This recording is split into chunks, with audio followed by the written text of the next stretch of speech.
प्रस्तुत छ कवि छम गुरुङका 4 कविताहरू। पहिलो कविता छ उपचार। घाँस खाने आमा अर्थात् यो गाईको राज्यमा के साँच्चै हाम्रा आमा दिदी बहिनीहरू छोरीहरू वधु शिक्षाका नयाँ संस्करणहरूबाट मुक्त भइसके त?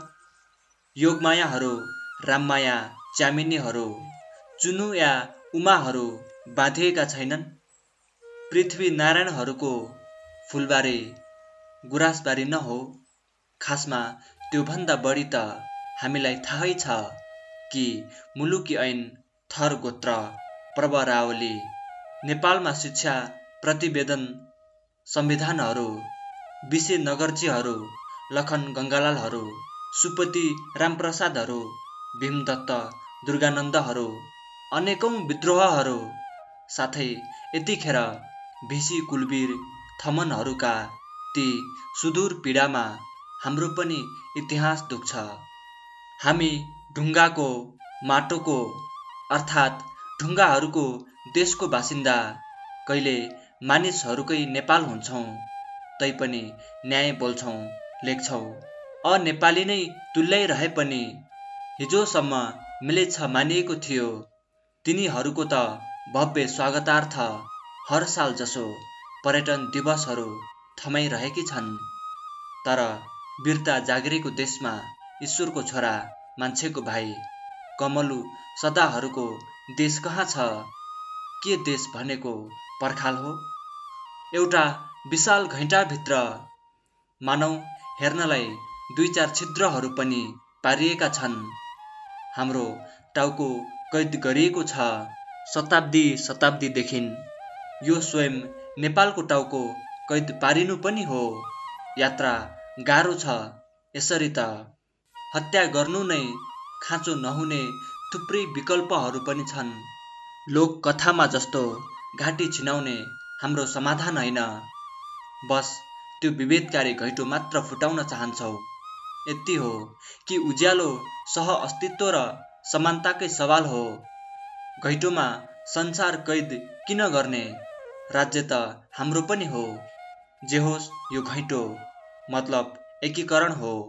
तिमीलाई जसरी यो महामारीमा आफ्नै आदेशहरू केही उर्दीहरू समेत कर्फ्यू बन्दी सहनु पर्दा कुनै षड्यन्त्र नभए पनि आफ्नै जीवनकै लागि भए पनि केही निश्चित मितरको भौतिक दूरी पालना गर्न ज्यादै कठिन। सडकमा भोक रोगको कुरा त छोडौँ, कोठाभित्र टहलिरहन सुतिरहन पनि दिक्कै छ। कति भयानक सन्तास छ, कति झिझो लाग्दो छ। आक्रोश विस्फोटिन खोज्छ, खडेरी छटपटी हुन्छ। जबरजस्ती तोकिएकै सीमाभित्र ससाना पाइलाहरू चाल्नु पनि कति अत्यास लाग्छ। यो कोभिड-19 कर्फ्यू कालमा उसरी नै हामीलाई जुगौँ भो हाम्रा लागि यी भाइरसहरू हुनु। एक भाषा एक संस्कृति एकै भेष इतिहासभरि महामारीमा धकेल दिएका हुन्, अल्मलाइदिएका थिए। हामी सबैको इतिहासको पनि उपचार जरुरी छ है। दोस्रो कविता छ सबै हराएर जाँदैन। मैले टेक्दा पाइलाको डोब जुन हराउँछ, तर मेरो जिउँदो पाइला कुनै धर्मशास्त्र जस्तो स्थिर लयमा अथवा अँध्यारो बेचेर हिँड्दैन। माटोमा झारहरू सधैँ उभिएर रहन सक्दैन। गहुँको बोटले नयाँ जुग हेर्न पाइन्छ। पाउरोटीहरू हराउँछन्, नयाँ राजाहरू झन् तुरुन्त हराउँछन्। ढाडमाथि सुतेर मुठीमा संसार थुनिराख्न कहिलेसम्म सम्भव होला र? आफ्नो हातबाट कोही वा केही पनि नहराउने सोच्छन् उनीहरू। कुनै एक उज्यालो कुना बाँकी हुन्छ जहाँ घाम टुकीको भरमा बाँचेको हुन्छ। लट्ठीको तिखो टुप्पोमा हराउने क्रम टुट्दैन। ढुङ्गाहरूको शासनमा ढुङ्गाहरू मात्र खोज्न किन जरुरी हुन्छ? उत्तर छैन, पाइँदैन। साँचो हो यो प्रश्नभन्दा कमै मात्र उत्तरहरू मारिन्छन्। मेरो पाइलाको आलो डोब सजिलै हराइजान्छ। ती डोबहरू हुन् उनीहरू। हामी त पाइला हौँ, जिन्दगी या यात्रा हौँ। कुनै बेला गाडीको ट्युब पङ्क्चर हुन्छ, संसारको यात्रा रोकिँदैन। हामी हिँडिरहन्छौँ, हराएर जाँदैनौँ। हराउनु पर्नेहरू हराउँछन्, सबै चाहिँ हराएर जाँदैनन्। खासमा प्रश्न हराउनु हुँदै होइन है। तेस्रो कविता छ पहिचान। मैले आकाश छोएँ, सिन्काले पनि सुस्तरी कोतरी दिए। घाम, तारा, चट्याङ, बादल, चरा, हवाई जहाज, इन्द्रेणी सब छोइदिए। चर्काइदिए पनि पटक पटक। बर्खा बेला सालाङमा, आँगनको झिनो खाल्डो तलाउमा, जुम्ले हत्केलामा पनि राखेर चलाइरहे, खेल्दै खेलिरहे। सुक्दै सुक्दै जान्थ्यो क्रमशः मेरै अनुहार र आकाश। सँगसँगै घाम, तारा, चट्याङ, बादल, चरा, हवाई जहाज, इन्द्रेणी ती सब घरिघरि हातमै र खाल्टोमै सुकेर पातलो हिलोमा बिलाइजान्थ्यो बच्चाकालमा।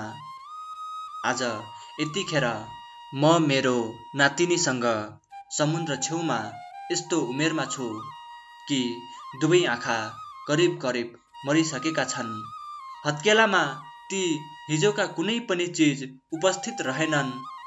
दाहिने हात नातिनीको हातमा छ, बायाँ हातले लट्ठी डोहोर्याउँदै छ। तर म अझै पनि उही झिनो सुखद तलाउकै खोजीमा छु। र अन्तिम कविता छ कविता थुक होइन। म केही सिक्नु अघि सास फेर्छु, सास फेर्न सिक्नु पर्दैन। म कलम परम्पराबाट अलगिँदैछु, ल्यापटपसँग छु। कुनै एक शब्द खोजेरै पनि नपाए जस्तै मलाई कसैले पाउन नसकिने होइन। म जहाँसुकै भने उपलब्ध हुने छैन। सास अघि पछि शब्द बोलाउँछु, जोख्छु। एकै शब्दले मलाई पनि जोखाउँछ। वाक्यसँग शब्द डराउने कुरै छैन। शब्द थुक जस्तो सजिलो, निल्न उकल्न सकिन्न। कविता कुनै शासकको एक थोपा थुक होइन, सुकी जाँदैन। शब्दको सास विश्वकोशमा उपलब्ध हुँदैन। शब्दको सास हो कविता। धन्यवाद।